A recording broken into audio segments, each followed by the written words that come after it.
आज हम लोग क्लास 7 की कंप्यूटर से संबंधित एक पीपीटी लेकर आ गए हैं और maker India public school class 7th इस क्लास के सेकंड और थर्ड चैप्टर की यहाँ स्टडी करेंगे हम लोग। एमसीक्यू क्वेश्चंस होंगे, उनको हम लोग सॉल्व करने वाले हैं क्विकली। हमने इसको क्लास में कर लिया है और यहाँ उसको जो है ओवरव्यू रिवीजन करेंगे। चैप्टर 1 नंबर सिस्टम्स, संख्या प्रणाली, इसको हम स्किप करेंगे क्योंकि प्री हाफ ईयरली एग्जाम्स कुछ दिनों में होने वाले हैं, तो हम लोग सेकंड एंड थर्ड नंबर लेकर चलेंगे क्योंकि ये दोनों चैप्टर्स एग्जाम में आने वाले हैं। So let's begin with chapter 2 name MS Excel, Microsoft Excel. तो शुरुआत करते हैं। ये कुछ एनिमेशंस मैंने लगाए हुए हैं ताकि थोड़ा अच्छा प्रेजेंटेशन दिखे बेहतर। तो यहाँ मैं सभी मार्कअप को हटा लेता हूँ। तो हम लोग जो है रिव्यू टैब में जा करके मार्कअप को यहाँ से क्लोज कर देंगे एंड फिर से यहाँ से हम लोग क्वेश्चन नंबर 1 से प्रेजेंटेशन को शुरू करते हैं। सो जो आप लोग को ये दिख रहा है लाइक ग्लिटर टाइप का अलग अलग पिक्सल्स अरेंज हो रहे हैं, डिसअरेंज हो रहे हैं, तो ये वर्टेक्स ट्रांजिशन है। तो शुरुआत करते हैं चैप्टर 2 से, एमएस एक्सेल, माइक्रोसॉफ्ट एक्सेल। इससे संबंधित जो भी क्वेश्चन हैं आपको पीपीटी में दिखेंगे। पहला है एमएस एक्सेल। एमएस एक्सेल किसका पार्ट है? 3 ऑप्शंस हैं, जितने भी स्लाइड आपको 3 ऑप्शन मिलेंगे। तो एमएस ऑफिस का पार्ट है, माइक्रोसॉफ्ट ऑफिस का पार्ट है एमएस एक्सेल, और एक्सेल के अलावा पावर पॉइंट, वर्ड, दो अदर इंपॉर्टेंट और मोस्ट यूज्ड एप्लीकेशंस हैं वर्ल्ड वाइड। एमएस ऑफिस का पार्ट है MS Excel. Second question, MS Excel में वर्किंग एरिया को हम लोग क्या बोलते हैं? तो एक्सेल में हम उसे सीट बोलते हैं। वही पेज एमएस वर्ड में होता है और वही स्लाइड जो होता है ये पावर पॉइंट में होता है, जो भी हम लोग यहाँ कर रहे हैं जिस एप्लीकेशन के through. Third number question, data entry कहाँ करते हैं? तो इस प्रकार हमें एक्सेल में सीट मिलता है एंड ये बॉक्सेस जो है यूनिफॉर्म होते हैं बाय डिफॉल्ट, और हम उन बॉक्सेस को जो है सेल बोलते हैं। जो हमें दिख रहे हैं बॉक्सेस जितने सारे नेटवर्क जो बना हुआ है, इन्हीं को सेल कहा गया है। इसी में हम डेटा एंट्री करते हैं और डेटा नंबर हो सकते हैं, लेटर हो सकते हैं। और एक्सेल का कार्य क्या है इसमें? तो मीडिया एडिटिंग हम लोग जो है फोटोशॉप और एडोबी एनिमेट इसी टाइप के सॉफ्टवेयर में करते हैं। वही प्रेजेंटेशन लेआउट जो है ये पावर पॉइंट का काम है। हम लोग मैथमेटिकल कैलकुलेशन करते हैं, इसके अलावा डेटा को ऑर्गेनाइज करने का काम भी एमएस एक्सेल में करते हैं। डेटा को अगर हमें अरेंज करना है असेंडिंग या डिसेंडिंग ऑर्डर में, तो हमें किसका इस्तेमाल करना पड़ेगा? किस ऑप्शन का? तो हमें सॉर्टिंग का इस्तेमाल करना पड़ेगा। सॉर्टिंग के तहत हम इसे अरेंज कर सकते हैं। वही कॉलम की कुल संख्या जो है 16,384 होती है, क्योंकि एमएस एक्सेल में हमें दो यहाँ पे पार्ट्स पढ़ने होते हैं। एक जो सेल इस प्रकार होते हैं वर्टिकल टॉप टू बॉटम इस प्रकार, तो ये हम लोग इन्हें कॉलम कहते हैं। और इस प्रकार जो होते हैं लेफ्ट टू राइट, इनको हम लोग जो है रो बोलते हैं। वही एक्सेल में कुल रो की संख्या जो है 10,48,576 होती है। हमारा सही उत्तर हो जाएगा क्वेश्चन नंबर 8। तो वीडियो लंबा हो सकता है क्योंकि हम लोग इसको थोड़ा डिस्कस भी कर रहे हैं एंड मैंने इंट्रोड्यूस भी किया पावर पॉइंट और प्रेजेंटेशन के बारे में। डेटा एंटर करते हैं जिस सेल में, और जो सेल अभी इस स्थिति में होता है कि उसमें वर्क कर रहे हैं, कुछ एडिटिंग कर रहे हैं, तो उसका जो बॉर्डर है ना वो थोड़ा सा मोटा हो जाता है, लाइक इस प्रकार थोड़ा थिक हो जाता है। और इस प्रकार के सेल को हम लोग एक्टिव सेल बोलते हैं। एक्टिव सेल यहाँ से हो जाएगा। क्वेश्चन नंबर 9, होम टैब के किस ग्रुप में सॉर्ट एंड फिल्टर ऑप्शन पाया जाता है? तो ये ऑप्शन जो है सॉर्टिंग ग्रुप में जो है। सो कुछ क्वेश्चंस लाइक कंफ्यूजिंग वाले होते हैं, कंफ्यूजन क्रिएट करने वाले, तो सॉर्टिंग दिखा तो मुझे लगता है कि सॉर्ट एंड फिल्टर का ऑप्शन इसमें सॉर्टिंग होगा, बट एडिटिंग ग्रुप में ये होता है। एंड मुझे भी कुछ इसमें डाउट था, तो यहाँ हम उसको क्लैरिफाई करते हैं। यहाँ अगर हम इसे देखते हैं तो यहाँ सॉर्टिंग फिल्टर क्लियरली दिखा रहा है। सॉर्टिंग फिल्टर जो है एडिटिंग ग्रुप में होता है। तो लाइक हर एक टैब्स होते हैं अलग अलग ग्रुप में होते हैं, इस प्रकार के दो इस प्रकार लाइन होते हैं जो कि इसको इनक्लोज करते हैं। चलते हैं अपने साइड में और नेक्स्ट क्वेश्चन। जो भी लाइक कंफ्यूजन है तो उसको क्लियर करना जरूरी होता है हम लोग को। एनी सब्जेक्ट एक्सेल में इनमें से कौन टैब नहीं है? तो ट्रांजिशन है, रिव्यू है एंड फार्मूलाज है। तो रिव्यू और फार्मूलाज ये दोनों ही टैब मौजूद होते हैं, जबकि ट्रांजिशन टैब जो है मौजूद नहीं होता है, ये प्रेजेंट नहीं होता है। बट जैसा कि एक क्वेश्चन है तो इसका आंसर जो है ये ट्रांजिशन हो जाएगा कि ट्रांजिशन टैब में से का पार्ट नहीं है, यह पावर पॉइंट का पार्ट है। हमें फॉर्मेटिंग को स्पेसिफाई करना है, सेल फॉर्मेटिंग को, तो हम किसका इस्तेमाल करेंगे? ऐसी स्थिति में हम लोग कंडीशनल फॉर्मेटिंग का इस्तेमाल करते हैं। क्वेश्चन ऑप्शन नंबर 2 सही हो जाएगा उसमें। टेक्स्ट डायरेक्शन कहाँ पाया जाता है? तो टेक्स्ट डायरेक्शन लाइक क्या होता है समझते हैं थोड़ा। तो इस प्रकार एक सेल है हमारे पास और मैंने इसमें कुछ लिखा है, लाइक मैंने इसमें प्रकार पीसीबी दिखा है, तो एक टेक्स्ट प्रोडक्शन जो इस प्रकार है diagonal.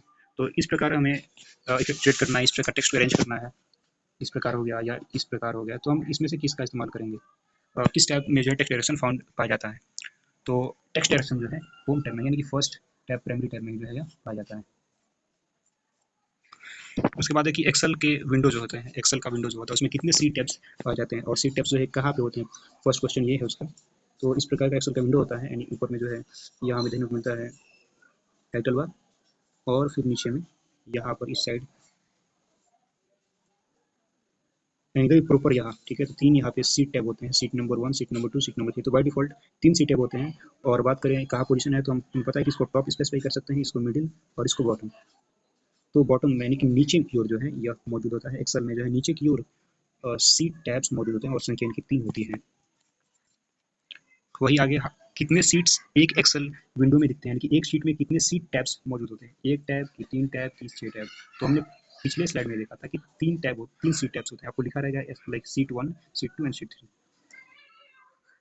Question number 15, next question. इसमें कि एक्सेल में जो फॉर्मूला होते हैं इनकी शुरुआत कहाँ से होती है, किस सिंबल के साथ होती है, तो इक्वल के साथ शुरुआत होती है। इस प्रकार अब जो भी फॉर्मूला देखोगे ऐड करना है equal to sum and then यहाँ पे रेंज होगा उसका एंड क्लोज कर देंगे। ऐसा नहीं होता है कि इस प्रकार है और फिर हम लोगों ने जो है सम टाइप किया उसकी। तो इक्वल सिंबल से ही जो है शुरुआत होती है एमएस एक्सेल में फॉर्मूलाज की। ये बहुत इंपॉर्टेंट क्वेश्चन है एमएस एक्सेल सीख रहे स्टूडेंट्स के लिए। अगर आप अदर सिंबल यूज करते हैं तो आपका डेटा जो है नहीं अर्थमेटिकली कैलकुलेट हो पाएगा। ग्राफिकल रिप्रेजेंटेशन जो है वर्कशीट में इस प्रकार के डेटा के रिप्रेजेंटेशन को हम लोग क्या बोलते हैं, डायग्राम है कि चार्ट की पाइवोट। तो ग्राफिकल रिप्रेजेंटेशन चार्ट से संबंधित है, लाइक इस प्रकार, लाइक ग्राफ अब हम क्रिएट किया तो इस प्रकार हम लोग दिखाते हैं यहाँ पर। अगर किसी कंपनी का रेवेन्यू वगैरह या ग्रोथ है या आप लोग का मार्क्स वगैरह है तो हम उसे चार्ट के जरिए जो है दिखाते हैं। उसके बाद है कि किस प्रकार के डेटा को चार्ट्स में शो नहीं कर सकते हैं, तो हम कंपैरिजन दिखा सकते हैं, तुलना कर सकते हैं, संबंध दिखा सकते हैं नंबर्स के बीच, लेकिन अपने मत को, ओपिनियंस को हम नहीं दिखा सकते हैं इसमें।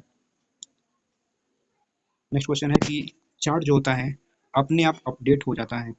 यहाँ पे चार्ट लिखा हुआ है, इसको हम लोग जो है कट करके चार्ट का स्पेलिंग कर लेंगे CHART चार्ट। यस, तो चार्ट अपने आप अपडेट हो जाता है डेटा अपडेट होने के साथ ही। तो इसमें है कि हमारे पास एक लाइक चार्ट इस प्रकार का, और यहाँ पर कॉलम चार्ट, और यहाँ पे अगर लाइक मार्क्स है इसके 35% हैं, इसके 25 हैं, इसके 15 हैं।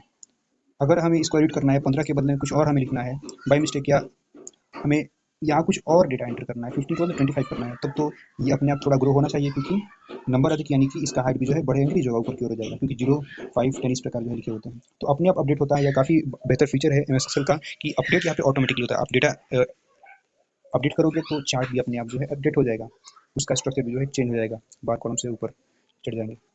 Horizontal axis, next question. तो ये भी काफ़ी इंपॉर्टेंट क्वेश्चन है कि एमएस एक्सेल में हॉरिजॉन्टल और वर्टिकल आपको ये दोनों लाइन जानना जरूरी है, हॉरिजॉन्टल क्या है, वर्टिकल क्या है। तो लाइक मैं यहाँ पे 2 ऐसे एरो ड्रॉ करता हूँ, एक ही ये एंड एक ही ये। आपको पता नहीं इसमें कौन हॉरिजॉन्टल है और कौन हॉरिजॉन्टल नहीं है, कौन इसमें से वर्टिकल है। तो ऊपर की ओर जो, ठीक है, तो ऊपर की ओर जो सीधा लाइन इस प्रकार खड़ा है तो इसको हम लोग वर्टिकल बोलते हैं, वर्टिकल। और जो लाइन लेफ्ट टू राइट गया होता है इस प्रकार, तो इसको हम लोग हॉरिजॉन्टल बोलते हैं। इसे हम लोग जो हॉरिजॉन्टल नाम देंगे, इसे हम हॉरिजॉन्टल कहेंगे।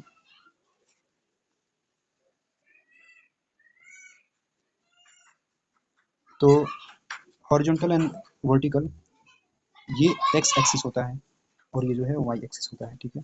इसका रेफरेंस है 0 या फिर शुरुआत होगा, एंड ये एक्स एक्सिस है, आप लोग याद रखेंगे जो हॉरिजॉन्टल है लेफ्ट टू राइट गया है, एंड ये वाई। तो अपना हाथ आई की ओर करें एंड अपना जो है हम लोग अपराइट खड़े हैं, इस प्रकार हम लोग इमेजिन कर सकते हैं। तो ये इसका एक्स एक्सिस है और यही हॉरिजॉन्टल एक्सिस है, क्योंकि ये हॉरिजॉन्टल लाइन है, ये वाला HOR हॉरिजॉन्टल लाइन है, एंड ये वाला आपको जो वर्टिकल लाइन मिलता है ऊपर से नीचे की ओर, ठीक है। तो पिछले स्लाइड में हम लोगों ने इसको शो नहीं किया था, या हम मैं इसको टिक कर देता हूँ क्या इसका आंसर होगा। तो यहाँ पे हॉरिजॉन्टल एक्सिस पे जो है हमें ये देखने को मिलता है x axis, and next question होगा वर्टिकल एक्सिस के बारे में, बिकॉज मैंने बनाया तो मुझे पता है कौन सा क्वेश्चन है इसमें। और वर्टिकल एक्सिस जो है इसमें से वाई एक्सिस होता है, जेड एंड वी आप नहीं होगा, ये 2D में से यहाँ पर 2D ग्राफ है, सब 2D एक्सिस होंगे इसमें। किस प्रकार के चार्ट में डेटा को जो वर्टिकल बार से शो करते हैं, तो लाइक इस प्रकार की वर्टिकल बार होंगी, इस प्रकार खड़े खड़े। इस प्रकार के चार्ट को क्या कहा गया है, कॉलम चार्ट की, लाइन चार्ट की, ट्रेंड लाइन चार्ट। तो इस प्रकार के चार्ट को आप लोग कॉलम चार्ट बोलते हैं। ये हम लोगों ने पढ़ा कि ऊपर से नीचे की ओर जो लाइन आए उसको कॉलम कहेंगे, एंड लेफ्ट टू राइट जो है उसको रो कह देंगे। नेक्स्ट में रो और कॉलम की संख्या भी हम लोगों ने पढ़ा, उस ऑप्शन में जो है दिए हुए थे 10,48,576 कॉलम था, रो था, और 16,384 जो है कॉलम था। इस चार्ट में जो है डेटा को हॉरिजॉन्टल बास्केट हम लोग करते हैं। तो पिछले वाले में जो है वर्टिकल था, तो हॉरिजॉन्टल इस प्रकार जो है डेटा अरेंज होता है। इस प्रकार के चार्ट को हम लोग जो है ये अपने बार चार्ट बोलते हैं। अगला क्वेश्चन है कि इस चार्ट में एक्स एक्सिस जो भी एक्सिस होता है इसमें उसके बीच जो स्पेस बनता है एंड वो कलरफुल होता है। लाइक कहना और उसको डिस्प्ले करना दोनों में अंतर होता है, तो उसको हम लोग जाकर देखते हैं क्या चीज़ें हैं। तो हम सपोज करें कि इस प्रकार कुछ चीज़ें हैं, या ऐसे पॉइंट्स को मैंने सिर्फ सिंपली मिला दिया है, मैच कर दिया है। तो इस प्रकार डेटा है, यहाँ पे पॉइंट्स हैं और इनको कनेक्ट किया गया है एंड इसको बीच में शेड कर दिया गया है। यहाँ पर इस प्रकार से शेड कर दिया गया है। तो कलर से फील्ड होता है। अगर लाइन चार्ट ही कलर से फील्ड हो तो वह लाइन चार्ट ना होकर के जो है स्कैटर चार्ट जो है यहाँ पर स्कैटर चार्ट इसमें नहीं होता है, क्योंकि स्कैटर में क्या होता है कि अलग अलग पॉइंट्स जो है डिस्टॉर्टेड होते हैं, अलग अलग उनमें कोई लाइन करेक्ट नहीं करता है उसमें। एंड एरिया चार्ट जो है यहाँ इसका सही उत्तर हो जाएगा, क्योंकि एरिया चार्ट ही वो चार्ट है जिसमें कलर भी फील्ड होता है। तो कलर जैसे ही हम लोग को नाम आए हम लोग इसको चूज कर देंगे, क्योंकि ग्राफ को फिल कर देता है। लाइक जैसे हम लोग MS वर्ड में देखते हैं शेडिंग वगैरह। क्वेश्चन नंबर 24, एक्स और वाई एक्सिस के वैल्यूज को जो है सिंगल डेटा पॉइंट्स पर लाने का काम कौन करता है। एंड ये जो है इरेगुलर इंटरवल्स जो होते हैं क्लस्टर्स में होते हैं। क्लस्टर कहने का मतलब इस प्रकार आसमान देखते हैं हम लोग, क्या उसमें प्रॉपर अरेंजमेंट होता है? बिल्कुल नहीं होता है। जहाँ मन वहाँ सितारे हम लोग को दिख रहे हैं। बात अलग है कि उसको हम लोगों ने जांचा है, उसको हम लोगों ने कॉन्स्टिट्यूशन के रूप में पढ़ते हैं, लेकिन डिस्टॉर्टेड होते हैं, ठीक है, अलग अलग बिखरे होते हैं, तो स्कैटर्ड होते हैं। इस प्रकार के चार्ट्स को scattered chart, X Y scattered chart, क्योंकि ये बिखरे होते हैं ये पॉइंट्स, और ये दोनों एक्स और वाई एक्सिस के अलॉन्ग ही बनते हैं, इसीलिए जो है इनको एक्स वाई स्कैटर्ड चार्ट कहा गया है। उसके बाद है कि हमें एक नया चार्ट इंस्टेंटली लाना है, क्रिएट करना है, उसके लिए हम लोग F1 की का प्रयोग करते हैं। F1 आप क्लिक करोगे तो आपको एक नया चार्ट तुरंत ही मिल जाएगा। और उसके बाद है कि हमें चार्ट स्टाइल को चेंज करना है, तो हमें कहाँ जाना पड़ेगा उसके लिए? डेटा टैब में, कि फॉर्मूलाज टैब में, कि डिज़ाइन टैब में? तो हमें ऐसा करने के लिए डिज़ाइन टैब में जाना पड़ेगा, क्योंकि हमें चार्ट के स्टाइल को चेंज करना है ना। जैसे स्टाइल, डिज़ाइन, ये जो शब्द हैं वह लाइक ब्यूटीफुलनेस को रिप्रेजेंट करते हैं, ब्यूटी को। स्टाइल, डिज़ाइन, डिज़ाइन टैब में इसको, डिज़ाइन टैब में हम ये सब वर्क करते हैं। चार्ट स्टाइल को चूज करना तो डिज़ाइन टैब में हम लोग जो है जाते हैं। अगला क्वेश्चन है कि डिज़ाइन टैब के किस ग्रुप में ये ऑप्शन मौजूद है, मूव चार्ट बटन। तो ऐसा काम करने के लिए हमें इसका चयन नहीं करना है और इसका चयन नहीं करना है, लोकेशन ग्रुप का चयन करना है, क्योंकि ये दोनों ग्रुप जो है आई थिंक होते ही नहीं है। तो लोकेशन ग्रुप में हम लोग जाते हैं और ऐसा एग्जीक्यूट करते हैं। आप चैप्टर 3 शुरुआत होगी, एंड जो भी ऐसे स्टूडेंट्स हैं जो कि इस वीडियो को देख रहे हैं और वो दूसरे स्कूल के हैं, उनका बुक दूसरे पब्लिकेशन का है, तो सिलेबस थोड़ा डिफरेंट हो सकता है, बट आपको उस क्लास में उतनी चीज़ें पढ़नी होती हैं, तो यार रिवीजन के लिए बेहतरीन यहाँ पे अवसर है। Chapter 3 Adobe animate CC. Other books में ये जो है नहीं हो सकता है चैप्टर, या फिर चैप्टर का नाम चेंज होगा स्लाइटली, या फिर उसको जो है थोड़ा आगे होगा, या फिर पहले नंबर पे आगे होगा। पहले तो नहीं होगा, क्योंकि नंबर सिस्टम्स के चैप्टर पहले होते हैं। एडोबी एनिमेट सीसी, इससे संबंधित जो क्वेश्चन है उसको हम लोग यहाँ पे करने वाले हैं। Chapter 3 Adobe animate CC creative cloud. Animation, सुंदर सुंदर एनिमेशन बनाने के लिए, उड़ती हुई बटरफ्लाई को बनाने के लिए हम इसका प्रयोग करते हैं। एंड ये जो एप्लीकेशन है, ये जो प्रोग्राम है, इसको बनाने वाला जो कॉर्पोरेशन है, यानी जो कंपनी है, उसका नाम है एडोबी कॉर्पोरेशन। एडोबी, एडोबी, यहाँ पे तीनों नाम सिंगल दिख रहे हैं, बट स्पेलिंग का डिफरेंस है। अगला है कि एडोबी एनिमेट का प्रयोग क्या करना है। तो इसके जरिए हम लोग रचनात्मक चलचित्र एनिमेशन बनाते हैं, पिक्चर नहीं बनाते हैं, जैसा फोटोशॉप एडिटिंग का वर्क है, चार्ट्स क्रिएट है ना, एक्सेल का काम है, एनिमेशन क्रिएट करते हैं उसमें हम लोग।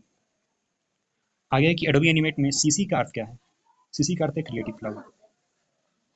फिर है कि हमें एनिमेशन क्रिएट करने के लिए हमारे पास कितने मेथड्स होते हैं, कितने जरिए होते हैं। तो 3 जरिए होते हैं, और इन 3 जरियों को ट्विन कहा जाता है। ट्विन के जरिए हम लोग इसको शो कराते हैं। ट्विन जो शब्द है ना, ये बिटवीन से बना है, बिटवीन, बिटवीन, एंड बिटवीन से यह बी इरेज कर दो, बन जाएगा ट्विन। एक बटरफ्लाई है, यहाँ से उड़ करके यहाँ चली गई, एंड बीच में यह पाथ है, इन दोनों के बीच ये घटना हुआ, ठीक है। तो ट्विन, तो 3 ट्विन होते हैं, मोशन ट्विन, क्लासिक ट्विन और शेप ट्विन। अगला क्वेश्चन है कि एनिमेशन का अर्थ क्या होता है। एनिमेशन का अर्थ है मूविंग एलिमेंट्स, यानी कि गतिमान वस्तुएं। जैसे कार्टून देखते हो ना तुम लोग, तो उसमें तो जो भी एलिमेंट्स होता है, जो भी पार्ट्स होते हैं, कैरेक्टर्स होते हैं, मूव करते रहते हैं। स्टैटिक में होते हैं, एंड ऐसा दोनों ही हो ये भी संभव नहीं है। मूव करते रहते हैं जनरली, कुछ पॉइंट्स पे वो रुके होते हैं, बट एनिमेशन का अर्थ है कि मूवी करना।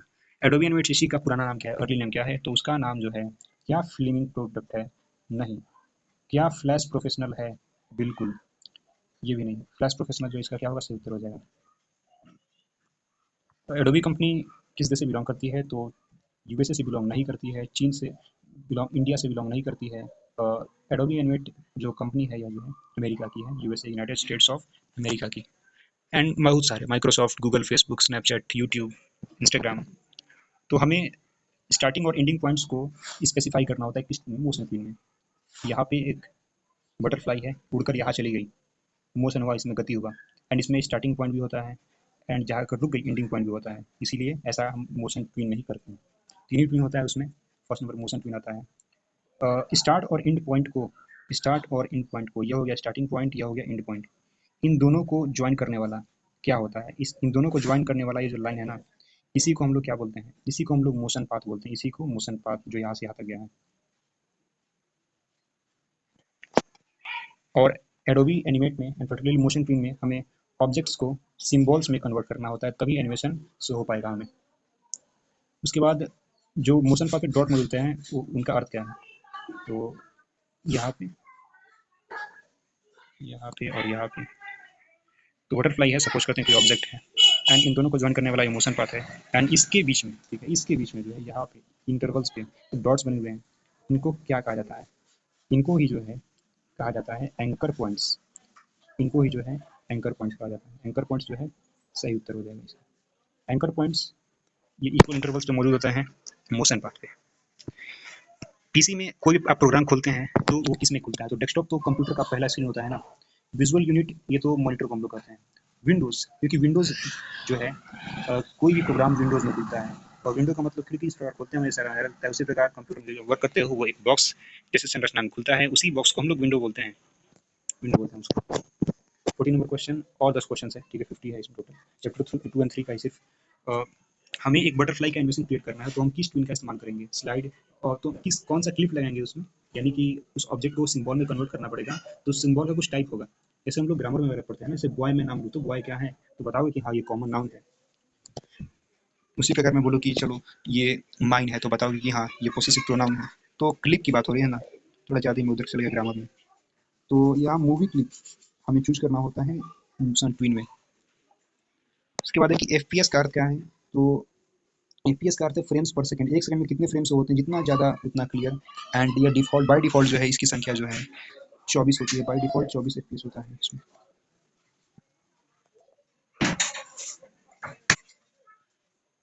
उसके बाद क्वेश्चन है कि किस ट्विन में हम शेप्स को कन्वर्ट कर सकते हैं, तो शेप ट्विन में ऐसा होता है, इसका नाम ही शेप ट्विन है, इसमें शेप से संबंधित वर्क होते हैं।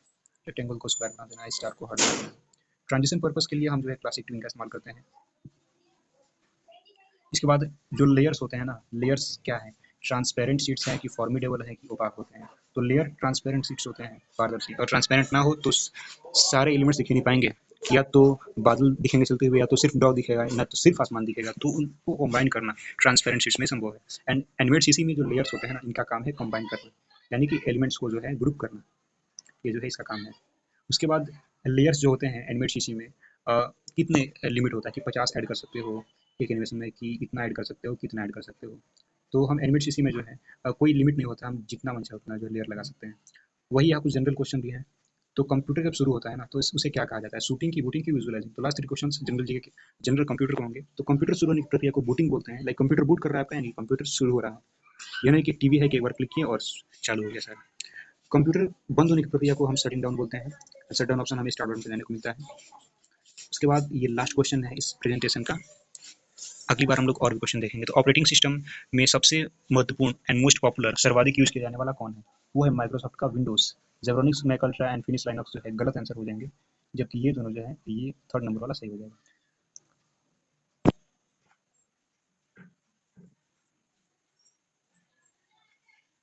सो यहाँ हम लोग इसको फिनिश करते हैं।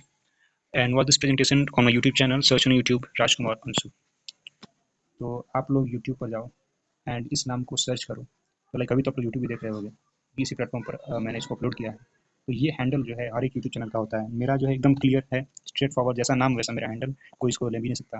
राजकुमार अंशु यहाँ मेरा, इसको आप सर्च करते ही आप लोगों को ऐसा डिस्प्ले होगा एंड यहाँ आपको इस पर चले जाना है अगर आपको स्टेट से कंट्री फैक्ट्स देखने हैं। नहीं तो आप जो है एक सेक्शन में जा सकते हैं वीडियोज़ वाले में, एंड मैं इसको अपलोड करता हूँ तुरंत, एंड यहाँ जाकर आप देख सकते हो। इसके अलावा कंट्री फैक्ट्स और स्टेट फैक्ट्स भी हैं।